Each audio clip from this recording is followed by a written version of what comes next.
Hello, this is Pam Electric Ghost, and we're live on the air for the first time with Jeneen Robinson, actress, casting director, and director. And I wanted to thank you for joining us on the Pam Electric Ghost podcast. How are you doing today? Thank you. Thank you for having me. I'm doing great. Thank you. How are you? I'm doing well. So, one of the things that we wanted to talk about is like you actually have a independent film festival um, award-winning series called I'm 13 Yo, right? Is Yeah, that what I we don't have a wanted film to I festival, think we but I wanted have to an talk about. award from the film festival. Yes. Yeah, For yes. Best Woman Award-winning from Filmmaker that. from right. Best Woman Filmmaker for my series I'm 13 Yo. Yes. Okay. And so is this Instagram the best way for people to connect with you, or did you have a better link than that? No, you got it. Hey, you got way more than what I could probably think of at this point. Thank you. Okay, that's fine. So, I wanted to talk a little bit about that, winning that award in that series and how that made you feel, because you've been involved in the industry. You had been working with, shows like My Crazy Ex, Cry Wolf, and, you'd been, in theater, the Hip-Hop Wizzard of Oz. You've been in that. Um, and, so maybe you wanna talk about getting into filmmaking and doing your own series. Maybe talk about that. Yeah. Yeah, so I guess the journey was a bit interesting because I was more into theater in terms of writing and acting for a very, very long time. Um, and that was my space. I enjoyed it. And while I was living in Washington, D.C., I did a few commercials here and there, but theater really was my lane. And, I did it as a child, and I just really enjoyed the live performance and the live stage. But coming to Los Angeles, pushing and aspiring to be, a better actress and to do this full time, that was my goal. It's just inundated in LA in terms of actors. The market is saturated, suffice to Mm. say. So I sought to write and create my own works. I'd always been a writer, stage writer, and so you know, God sent me several people to just kind of encourage me and motivate me and say, hey, all this stuff you're putting on stage, just, put it on film. And I'm like, "Ugh." I'm a very meticulous person. So I'm like, it didn't really resonate with me at first because I thought it is just not that easy. Like you don't just, put things on film. There's a method and a madness and all that. So I had to learn to write as a screenwriter, not as a Um, theater writer. yeah. And I had to learn a lot around the set, behind the scenes, and ultimately we came out with I'm 13 Yo. So it just blew me away that that was my first project. It just completely blew my mind that I would win Best Woman Filmmaker for that. you know, because it really was like the first major production that I put together. So I was Was it overwhelmed with surprise and joy, very grateful for it, honestly.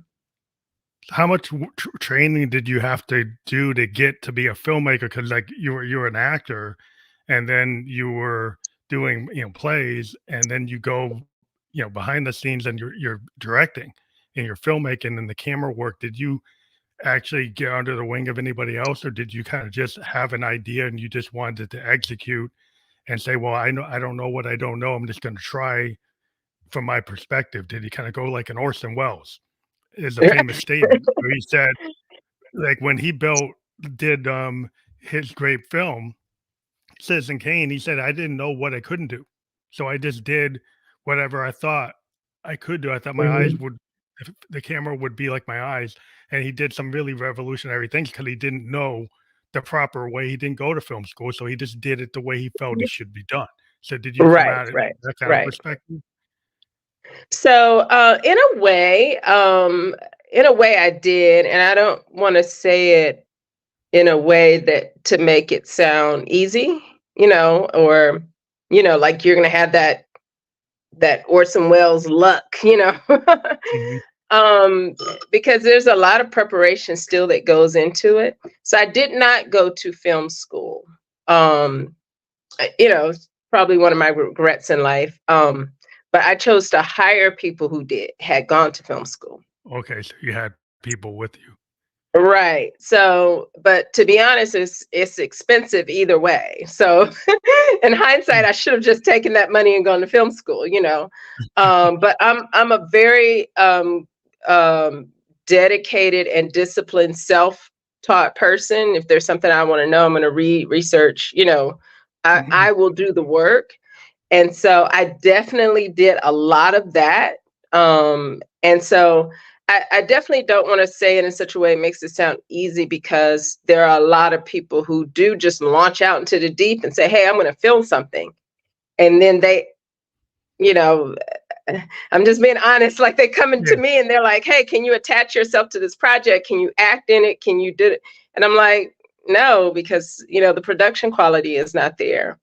Mhm. And so I can't really attach my name to something. And they're like, well, I'm just trying to get it out there quick. And it shows, you Yeah. know. Yeah. Like the So, preparation. Well, right, that's I'm wondering, like, the storyboarding or the film angles or the camera angles.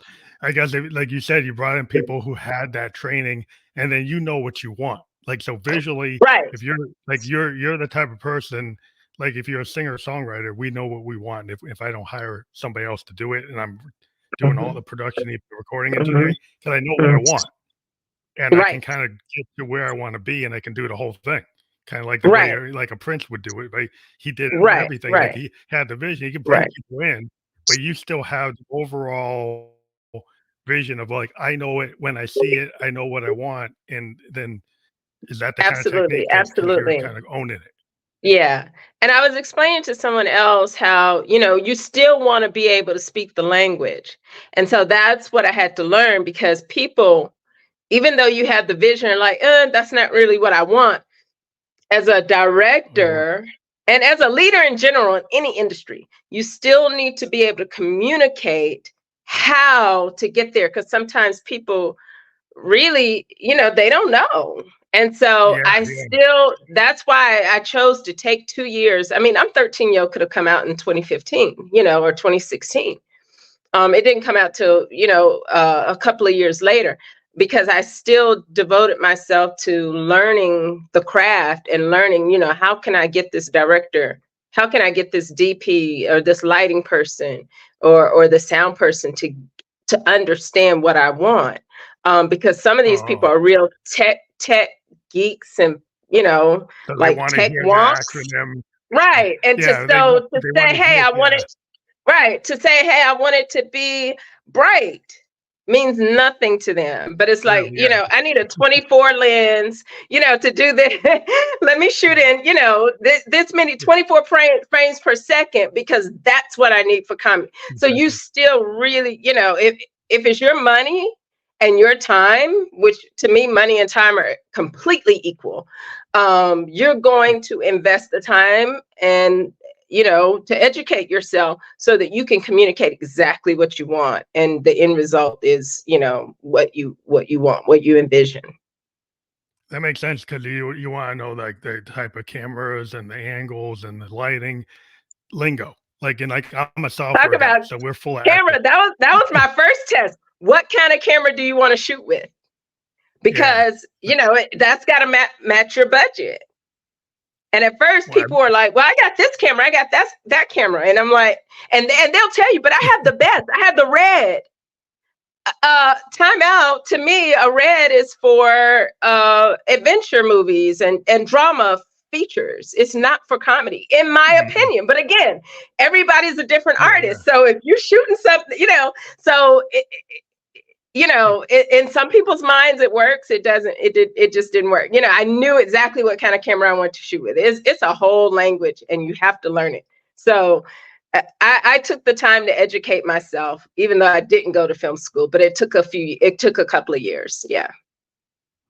Yeah, and you had the look, like, you knew that you didn't need a cinematic film quality camera for doing, like, comedy, sitcom, or Exactly. situational show that, like, you look at, like, a Seinfeld or something, you look at, like, a classic show, like, Good Times, Right. or services, are they really using, like, the kinda camera they use in Star Wars? Like, probably not, because they don't need No, that, right. because that's all Exactly. we're trying to do.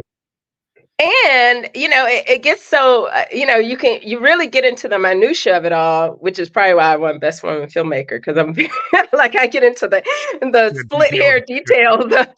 But sometimes yeah, you're filming, and you want to come out with this amazing product. Like, okay, you're communicating to the team, because I pull my creative team together.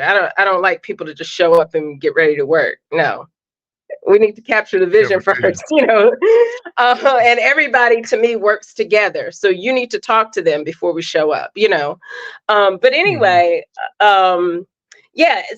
So my thing was, I want a modern family style comedy, or, and some of I love Seinfeld. I'm glad you mentioned it.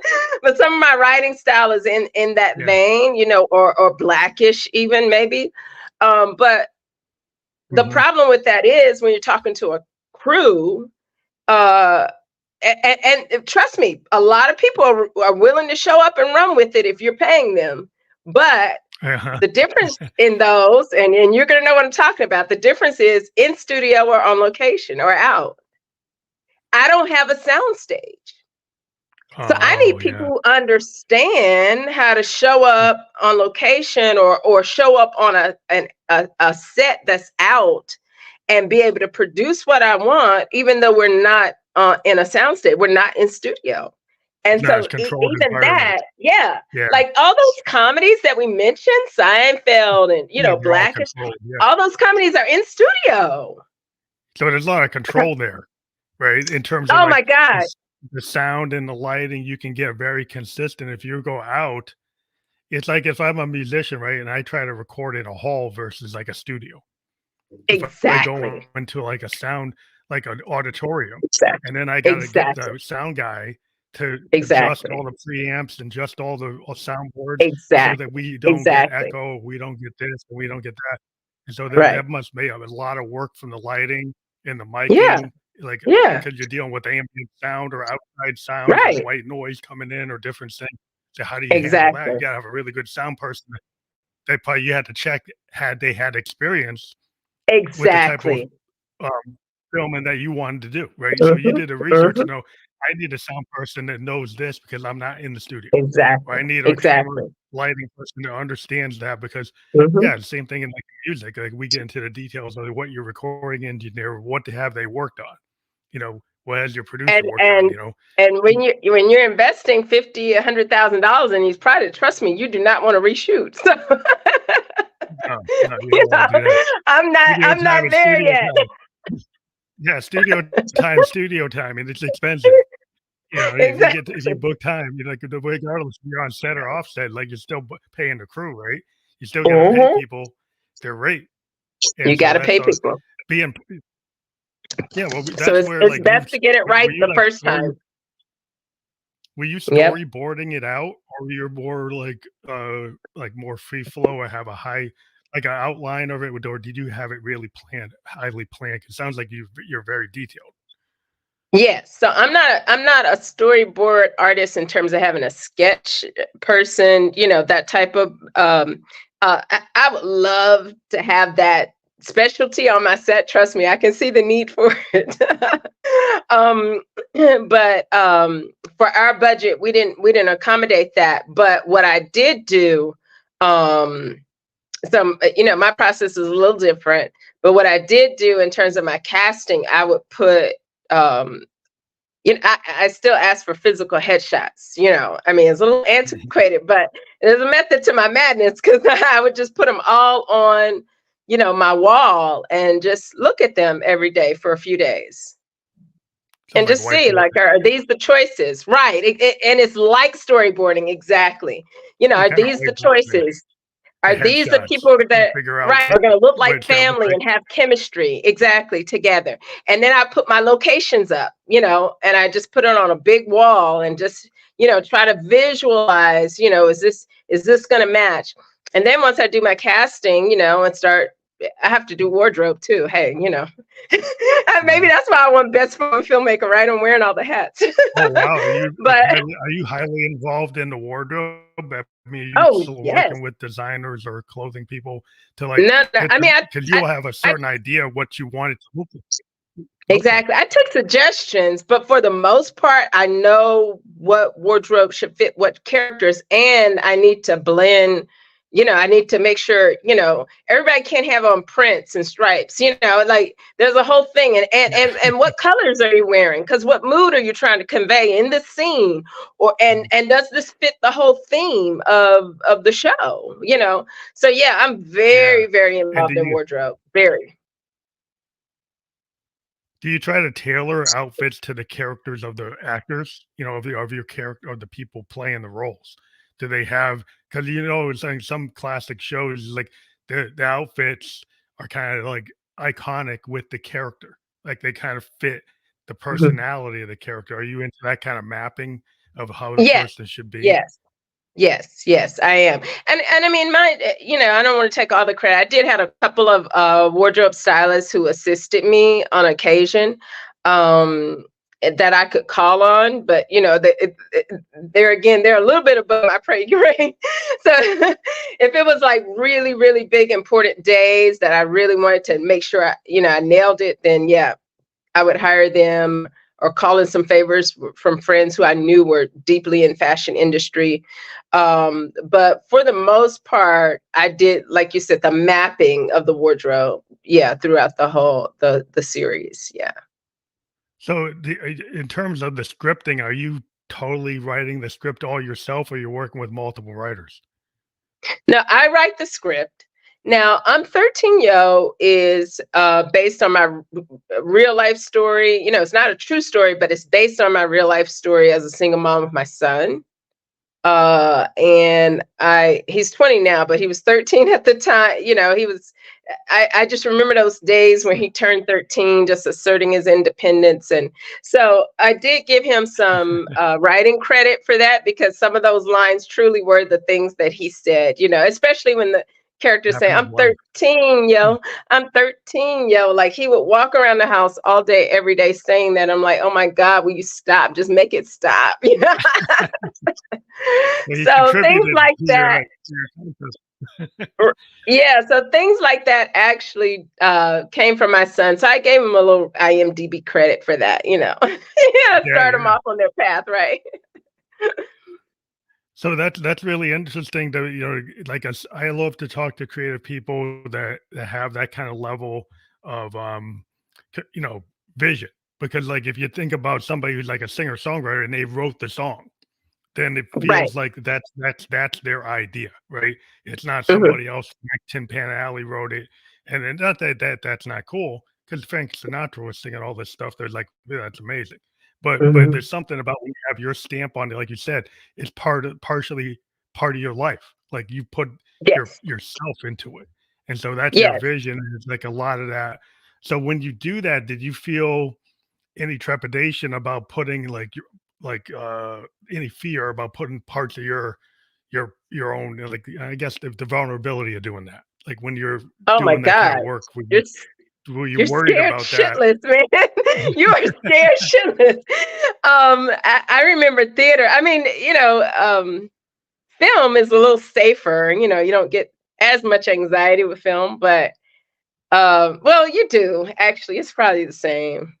Yeah, it's probably the same. Anyway, but I remember just doing theater, and every opening night, you're just sitting there like, man, oh God, when they open these curtains, like everything you dream, all because I tell people I hear voices at night in my head, so it's like Mhm. they're gonna hear everything you thought, like everything, like and so and everybody's open to judgment and opinions, and it happens. I mean, so even while and again, I'm 13 years based on my life as a single mom and my son turning 13, I was still very, very nervous. And but I did kind of, it wasn't so narrow in scope. I used to be a teacher.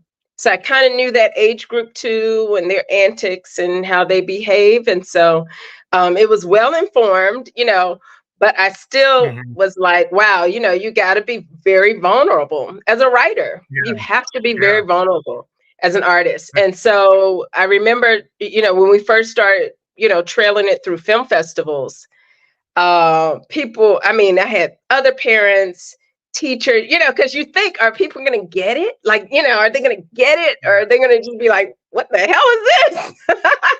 But I mean, Yeah. it just trailed at film festivals. Parents, teachers, people who knew other like kids in that preteen, they were like, man, you nailed it. You nailed the character. Like, so they were really, they found it really refreshing.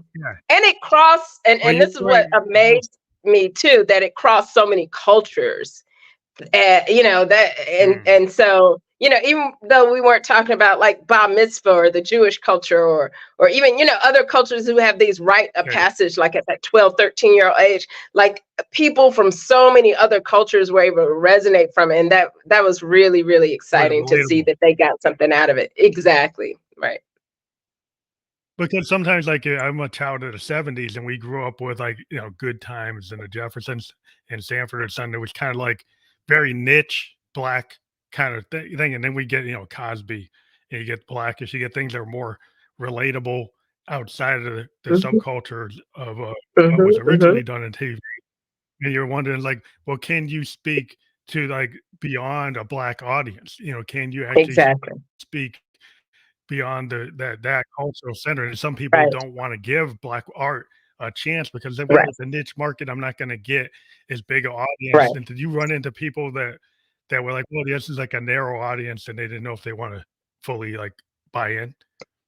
Yeah. So that, these are closed-minded people who make those decisions because, you find, as a writer, you're, and somebody had to tell me a long time ago, just write, Jeneen, just write. Don't try to think about the marketing of it, how it'll come out, so you have to be free as a writer. But at the end of the day, you really are just telling a human story.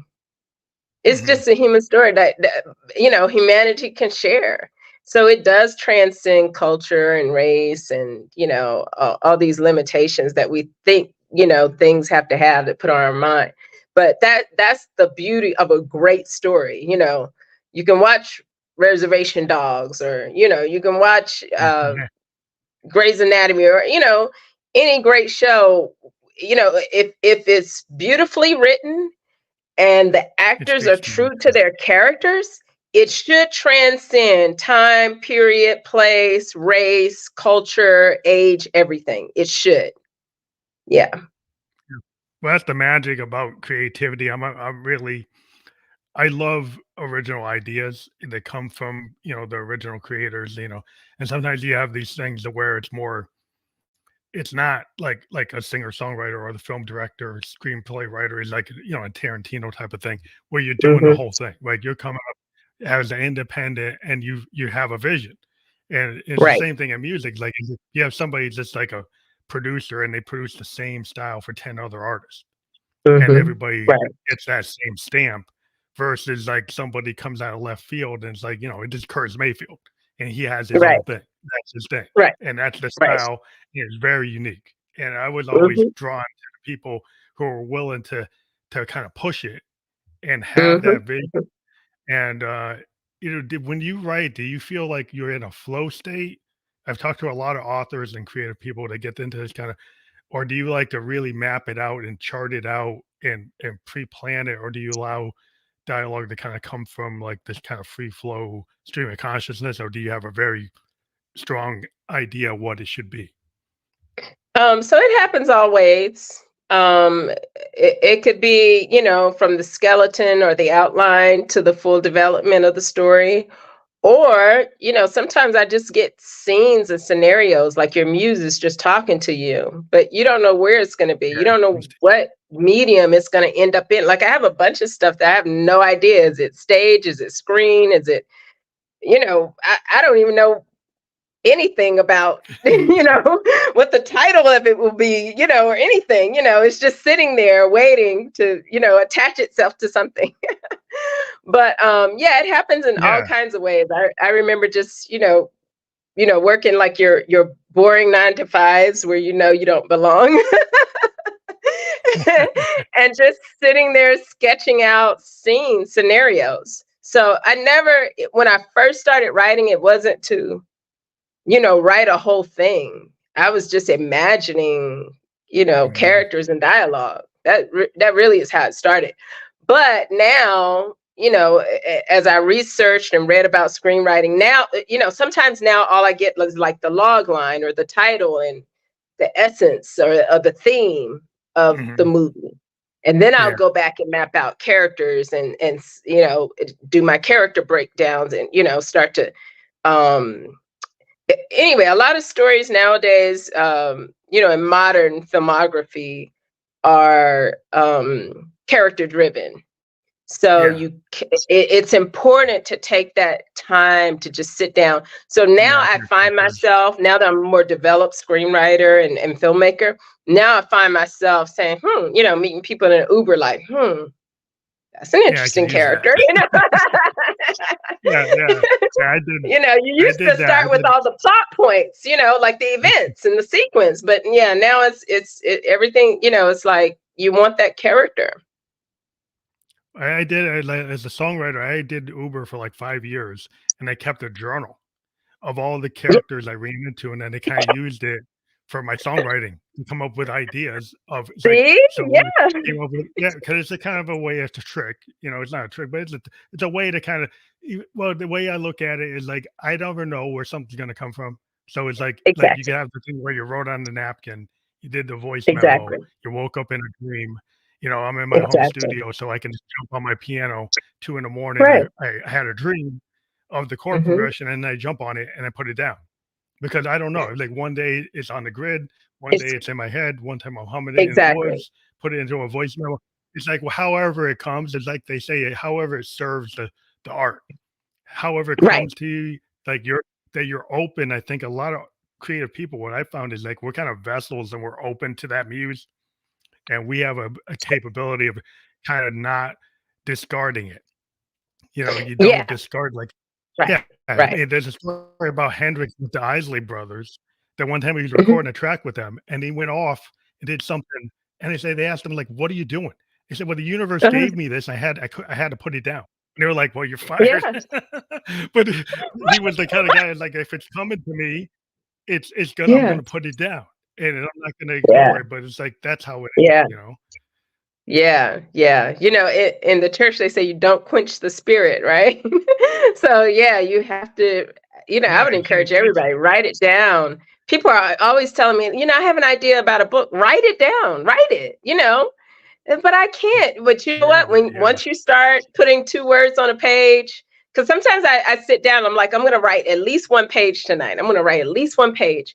And I look up and before I know it, I got 10 pages of dialogue written, so you just have to get in the habit. And I'm not an AI. People are, musing about AI, it's great, and all you gotta do is tell it.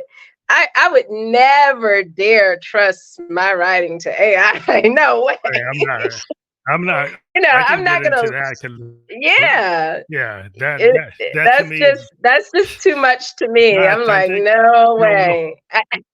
And you'll stifle your own spirit. Like you said, the universe is trying to pull something out of you. You're not going to get satisfied by using AI. I promise you. You've got to get out of your soul what I found is there's a lot of people, like even in music, like sampling is kind of like AI, right? When sampling came along initially, people would just, take what worked because it worked. So you could take, you take a Bowie song and Queen song, and that's popular. That was the number 1. So if I take that same beat and I put something else on it, it's probably guaranteed to hit the top 10. but that's not, Right, is right, that really you? Is that really you? Not right. really. Exactly, So exactly. the whole idea is like, if you want to shortcut it and jump by doing something like that, there are people that want to do that. But to me, as Hmm. a being an authentic voice, that's like Right. an honest, authentic, creator that has a vision. Hmm. I wanna see that vision. I like Rod Serling, like we talked about. You get like his vision in science Right. fiction. He did all this. Gene Roddenberry that gave us like the Star Trek, Hmm. Lucas, all Hmm. these people. They had these visions, and people were Right. like, "Ah, that's weird." Like, but then it became like the standard bearer because they pushed. Exactly. Yeah, so they were pushing Exactly. it, and like, Right. why not? That's right. That's right. Yeah. I love that you're into music and stuff. There's so many alliances, artistry wise. Anyway, it's just creativity. But I've been getting more and more into music, and I'm like, I really, because I write. I mean, when I was very young, I started out just writing songs and poems, and it wasn't until Awesome. I was probably a teenager that I was writing like scripts and dialogue, that type of stuff. So But you yeah, switched I, from I that to diamond. yeah, it's just, when you're creative. But anyway, it's just really heavy on me. I have a couple of songs I've written, but now I'm like, I'm getting frustrated waiting for people to score. So I'm like, I need to learn how to play the piano. you know, you just Well, can't yeah. wait Well, for you people don't to, even have to play piano. Yeah, you don't even oh yeah. have to. I mean, for the non-musician, there's so many tools, right? They have Oh, like devices that are not set up as instruments, right? They're not like pianos, they're not guitars. Like things like okay. the Type MPC. They're just like these big things with all these pads, and you can kind of Okay. go and just pad out a melody, right? And use these pads to kind of. It's not like Ah. a piano, so you can use the pad to kind of go through like a scale. And then once you figure out, oh, this is Oh. A, this is this note, and then you can use the pads to tap out a drum rhythm. You can use the Oh pads to wow. grab a Okay. sample. You can grab like a drum machine, like an 808, which is famous, and then use that to build your beat, and then start putting these things down in these Ah. digital audio workstations or standalone systems. And that's where a lot of hip hop, rap, EDM artists, you notice they're not using pianos and things. I mean, I do, Yeah. but I also use Exactly. Right. these kind of non-traditional tools because then you can come Okay. up with things very stream of consciousness and then start throwing things together very quickly. And Oh, I okay. like doing that better than grabbing some AI thing and then asking it to, oh, find me Yeah. something like this with a prompt and give me like this with a prompt. It's like, why don't I just play it? Right. Right. How Exactly. about I Right. just Right. play Okay. it? That's good to know. Okay, yeah, my son is always talking about the 808s and all that. I mean, he's Yeah, into that music, hip yeah, hop he can business. help you then. But, it's just interesting the creative process that you found yourself driven, to be one of these people that wanted to create something. So maybe you can talk about, like, you said felt that at what age did you feel like you wanted to write your own material? In any form, like poetry or do you remember what age you were when you decided Yeah. that you would do that? I mean, it was happening very early. I would say by about 6 years old. Wow, yeah. I was writing, I would journal every night. I was religiously journaling in my diary and my journal. But yeah, it was happening very, very early for me. So about 6 years old, I was writing, and um, yeah, I just kept doing it And you religiously. didn't feel. Well, some people feel like when I've run into people, they get these limiting beliefs, right? And they feel like, "Well, I can't do that because I'm not Hemingway. I can't do that because I'm not Paul Lawrence Dunbar. I can't do it, right?" It's like some people like they don't feel that. They just go right into it, kind of with that Right, child mind. When you're 6, you don't know a limitation, so you'll do it. But that's what happens is right, sometimes by the time you get 18, somebody tells you, "Well, you can't do that. You gotta go get a real right, job. right, You can't do right. art because, like, that's not real." So then you start to Hmm. push it down, and then what you Hmm. find with Hmm. creative people is they love it so much they don't stop until Right, it right, just starts infectious, and then it's the law of right. attraction, and people just come to you because you believe what you're doing. Right. And if you Right. believe it, then other people start to believe it, right? Right. Right. Yeah, absolutely. I will say just, yeah, you can't allow yourself or your art to be judged by others necessarily. I mean, there is a certain level of critique, you know, if you, in terms, if you want to be better accepted by the larger body of whatever industry you're in. But I started writing at 6, you know, writing poems and songs and stuff like that. But I think, you know, as you, because, you know, by high school, I was submitting to writing contests, and I was dismayed and really hurt that I wasn't winning any of them. Mhm. Isn't that bad? Like, I was like, I'm not winning. Yeah. But you kept on going, right? You just kept on going, you didn't Well, stop, right? yeah, you know, so it, you know, it just wasn't, you know, that wasn't my contest. That's all it was. But it didn't mean anything else other than that. It wasn't my contest. And Mm. you know, you have to just keep going and growing in life. And so I speak French fluently. So I went in college to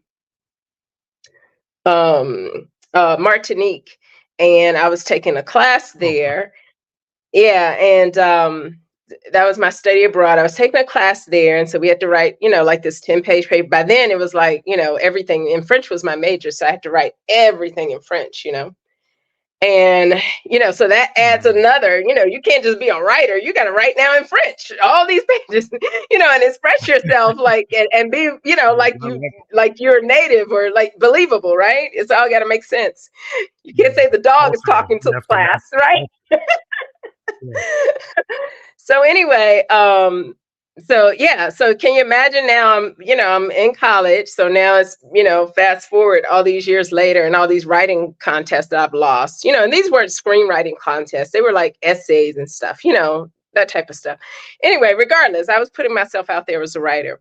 But it wasn't until college, like, you know, maybe junior or senior year of college, I'm in Martinique, and here's this class, you know, and the classes were with other French students, right?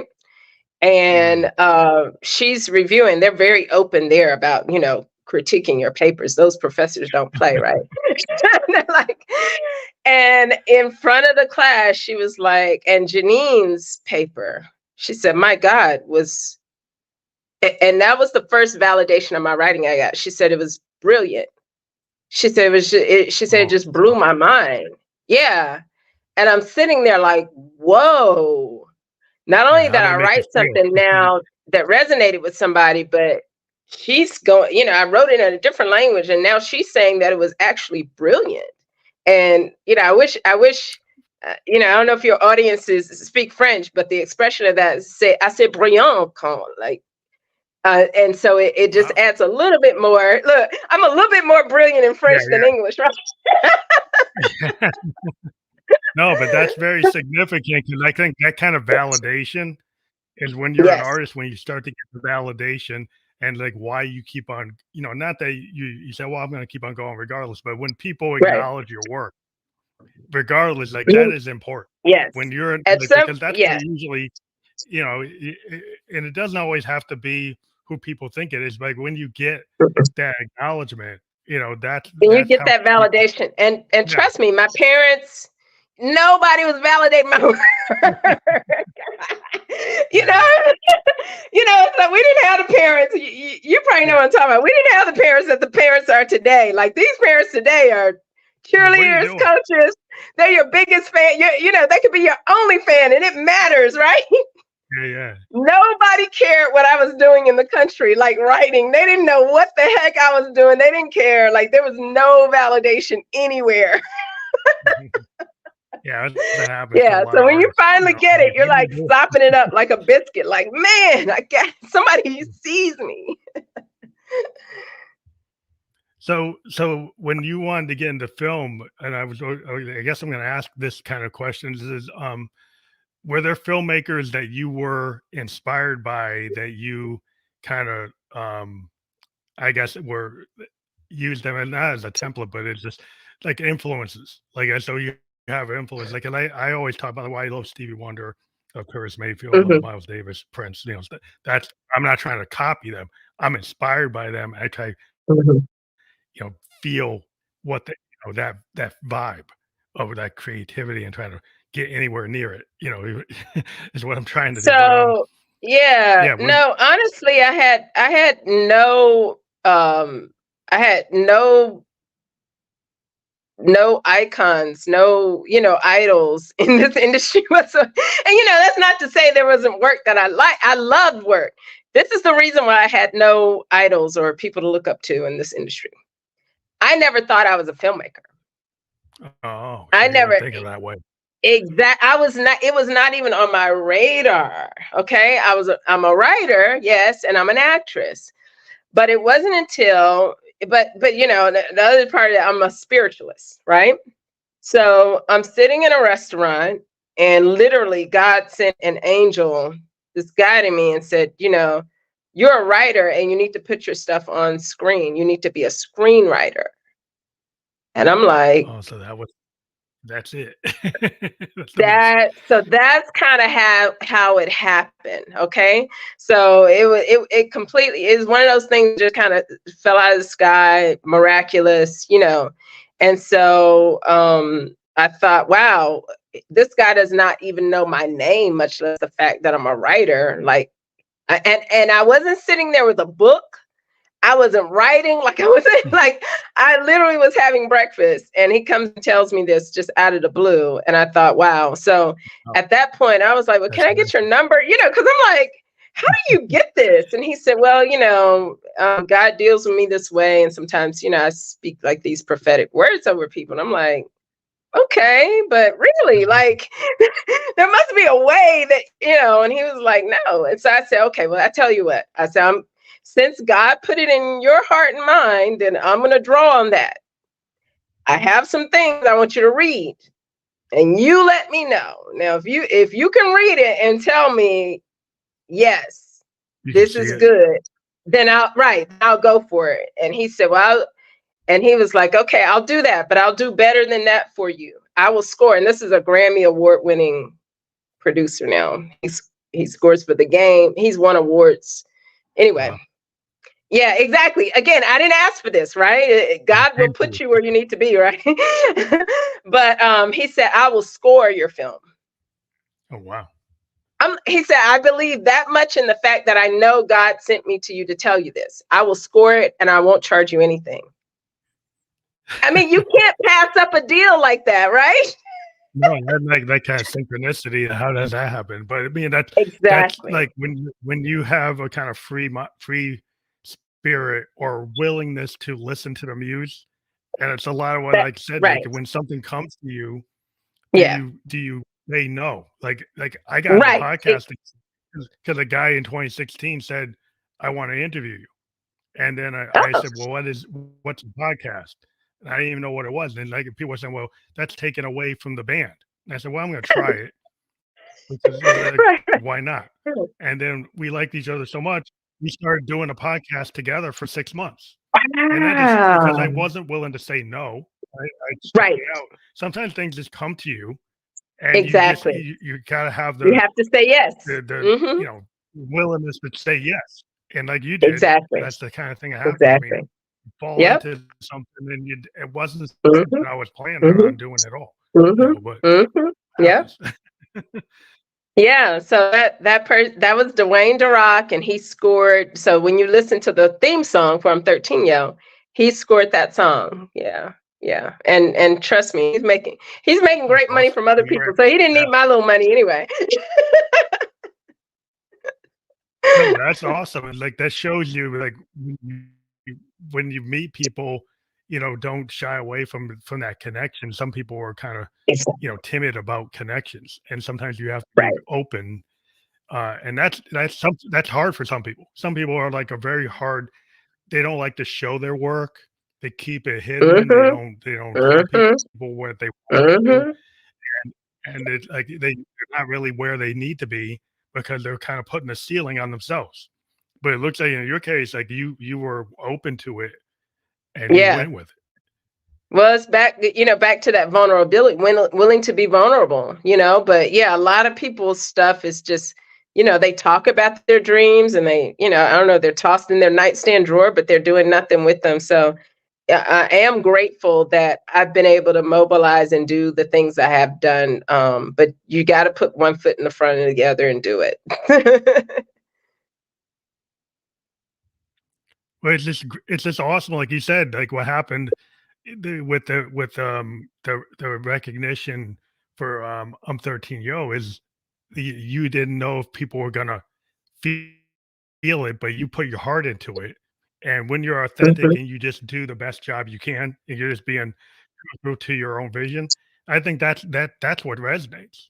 When people know it's not fake, it's not canned, it's not cloned, it's not AI, it's not Right, some this, right. then they feel that it's real.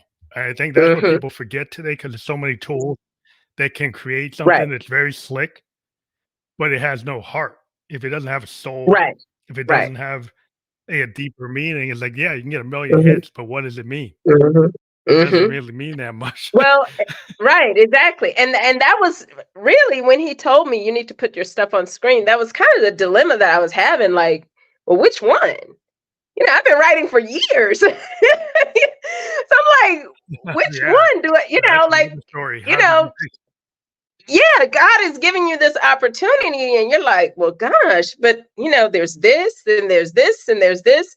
So I think that really was the impetus, or when I started becoming a filmmaker, because that's when I started having to think, you know, what would be the budget for this? How many days can we shoot it in? You know, what's available? What's available on hand? I knew my score was already done with. So that's an in-kind donation. So I don't need to pay for that. What can we do yeah, in what amount of time and for how much and what human resources are at our disposal? What do we have talent-wise? What's at our disposal that will be the best thing to make right now, since this guy is telling me, God told me to tell you to put your stuff on film, you know. So, and that's when I grabbed him 13 Yo. I said, you know what? so that's the I first think that was the was first that the thing. first Well, idea you that came to the top? so yeah, so one of the things, so it was two things, and I ended up doing both of them actually. But I had been doing a series of puppet shows for children called the Buppets.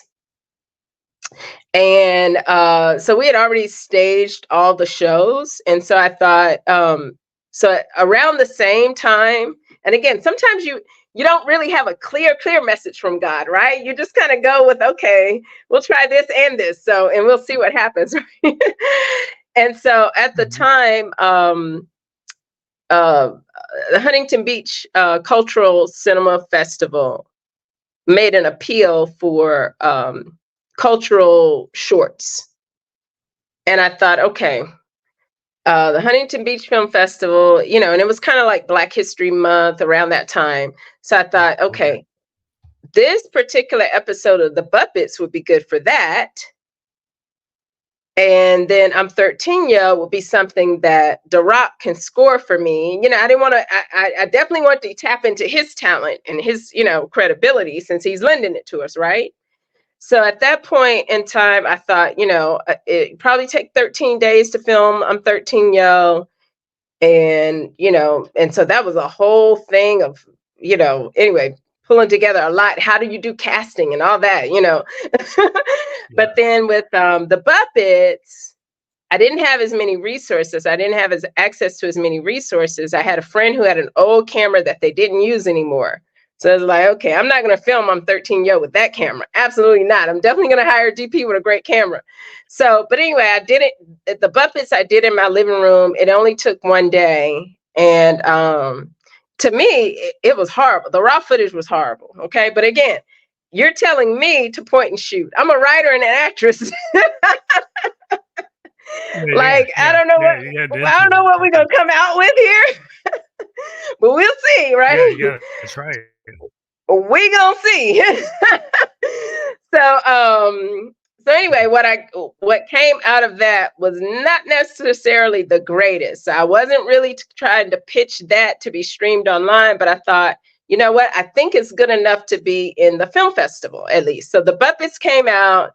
It was like a 4-minute piece, and I'm like, I just want some expose, like even if I don't win, because my family, we were good friends with a writer from Family Guy. And so, I was asking him too, how do I become a screenwriter, and so he was like, enter these contests. So, I have to follow that lead. Somebody gives you a lead, tells you what to do, you got to follow. So I'm like, okay, this is not really my proudest work, but he said enter contest. So let me put this out there. And when I tell you, I was completely shocked because they had over 4,000 submissions around the world. They only chose 10, and mine was one of the 10. Wow. I was just like, well, and this, oh my God, I'm just trying to keep my name out there as a screen. I'm just trying to get people to see my name, it's like, bam. And then that night, so one of them was my mentor, Lamonia Brown. She was one of the 10. And the other was Kobe Bryant's basketball project. He was one of the 10. And me. Wow. Like, right. You're in that group. Yeah, you didn't have that expectation. Yeah. I mean, I'm sitting there like, okay, how did I land on this planet? This is some real crazy shit, right? So then they gave the mayor was there and they said, we have 4 finalists we want to give awards to tonight. I was one of the 4 finalists. Can you believe that? With my little engine that could, the Buffets. Well, sometimes like people don't know how good their work is, because like when you come into it at not being a filmmaker and you're trying to break in, you're just trying to get exposure, like you said, and you put that effort out there, you didn't, maybe realize how original, or maybe it kind of triggered people to say, well, that's really different point of view, or that's a different angle. And when you're in it as the artist, sometimes you don't appreciate how good your own work is. So a lot That's of times true. you don't know, until you put it out there. That's why a lot of people don't put their work out, because they're thinking, oh, it's not it. And then you don't know it's not it until you put it out. Exactly. So, when I look back on these accomplishments that I've had in the industry, like this is Hollywood, like this is major league. I think back on those little high school contests I entered, like that. I didn't need to win that. That was nothing. Prepping you to keep this is the real deal here. Well, you learned a lesson. You didn't, like, I know a lot of guys are musicians, like we're 18 playing in like, a bar or something, and, trying to act like we were 21, and they all stopped because they didn't get big. And then you get people who kept on doing it because they loved it. Yeah. And then you get opportunities because you love it. Where other people kind of want to like, what's got to happen when I'm 23 or 24, I drop it. Yeah. And I know a lot of musicians that, it didn't happen for them, so they just dropped it. And the guitars are sitting there and they don't play it. And I'm like, did you love it? Or were you trying to do something else? Because if you love it, you'll still be playing. You'll stay with it. Exactly. No matter what. And I tell people that too when I hire actors. I'm like, look, it doesn't matter if you're making a $1, $100, or $100,000 tonight. Give your best performance, because you just never know where it's going to lead. Just give your best performance. Yeah. Put your effort in, all work. Like my granddad was a coal miner. He said all work is noble. When I go in the coal mine, it's like I did my 100%. And it's like, so when you're doing something, you should do it at the best of your ability while you're doing it. So that's the way I kind of look at it. And it's just that kind of mentality. Like if you just put your heart into it, like if you're phoning it in, people usually know you're phoning it in. They can pick it up. Yeah, exactly. Yeah, give it your best. And that's how I approach things. I just want to give things my excellence, my all, my best effort, no matter what, But yeah, that's a good word. That's a good word. Your grandfather told you, right? As a coal miner. That's awesome. Yeah. It's just, well, he's self-reliant. He kind of learned a lot. He built his own house, was a farmer, was a mechanic, because he took all those things from that job and took it serious. Learned how to do the plumbing because they had to do plumbing, and learned how to be an electrician because they had to do that. learned how to build Mhm. fix machines because they had to fix machines. So he, didn't he finish, like high school and he learned all this stuff and he didn't realize what he couldn't do. He just kept on just doing the wall, figured out how to do it Yeah. and just did it. Yeah. Yeah. And I Yeah. think that kind of Well, mentality is a yeah. good mindset to have. Yeah, I think about people back then. My grandparents were sharecroppers, and and when you think about our ancestors and slavery and the things that they've overcome, it's like, okay, you know what? I shouldn't have any limits on my mind because these people overcame so much to build like great institutions, schools, churches. They built their own houses with their hands. They built banks, even though, and a lot of things that Black people built were just demolished, or Yeah, yeah. Native Americans had were just taken from them by the oppressive culture. But these people still were ingenious and showed this type of ingenuity, and like, I don't have those things, and I can do so much more. That just thinking about those things should Yeah. inspire us, to do great things, right? Yeah, I mean, our culture is very creative. We created most of the musical forms, in terms of acting and, just the Hmm. creative capability of African Americans in this country. Hmm. If we look at like from Hmm. jazz, the bebop, rock and roll, blues, Hmm. like hip Hmm. hop, Hmm. rap, like well, some of the major forms that actually are associated with the United States is all African Americans. We created those, Right. and and also within other forms of art, we're like very predominant as like creative forces, and not Right. necessarily being highly trained, coming from special schools. We just did it That's because we just true. felt it, and That's we do true. it. And That's so a true. lot of people, they're like, I don't have to go to Berkeley to do that. I don't have to go to here to do Yeah. like you did it because you felt it. Lead belly did Right. the blues because Right. he felt the blues. Robert Johnson, he Right. felt the blues. This is it. Right. Right. Mississippi Delta blues musician. They weren't Hmm. trained. They just felt it. They just Right. did it. Exactly. Exactly. And they And were so that's the great. way I look at But the I kids. will It's like tell. you can do it.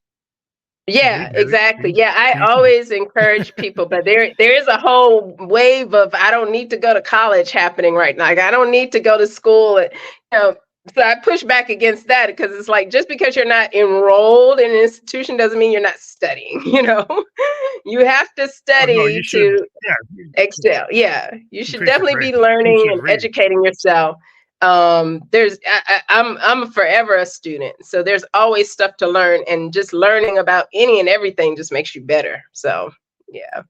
Well, I'm a big for like I learned new tech. And I'm a software designer as my day job. I went to Oh a wow. school.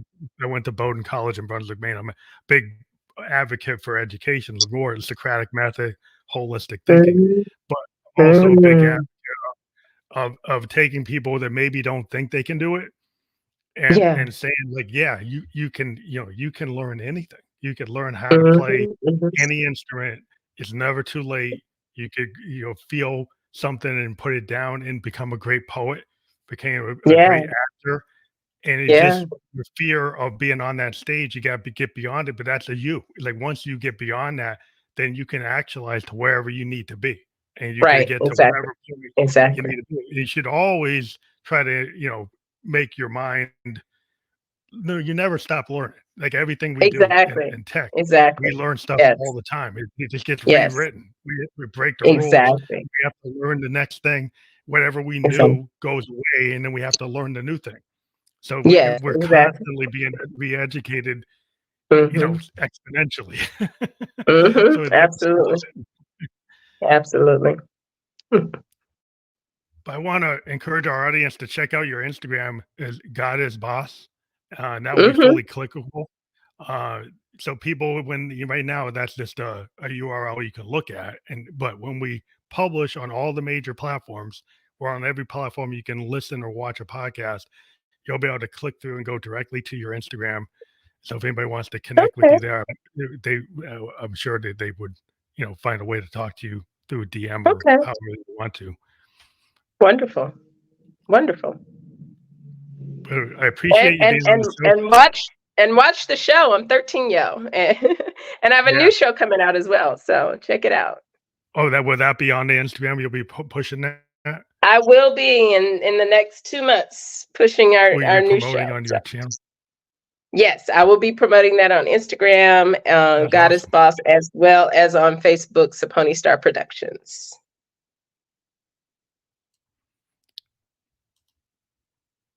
Okay, great. And I just want to have people reminded that we were talking about your other project here. I'm trying to bring it up, and it's Okay. not letting me do it. There we go. 13 Yo. And just to Yes. let people know they can go check that out. And Mhm. that's something that they should. We've been talking about it a lot on this show, so I want to encourage people to check that out.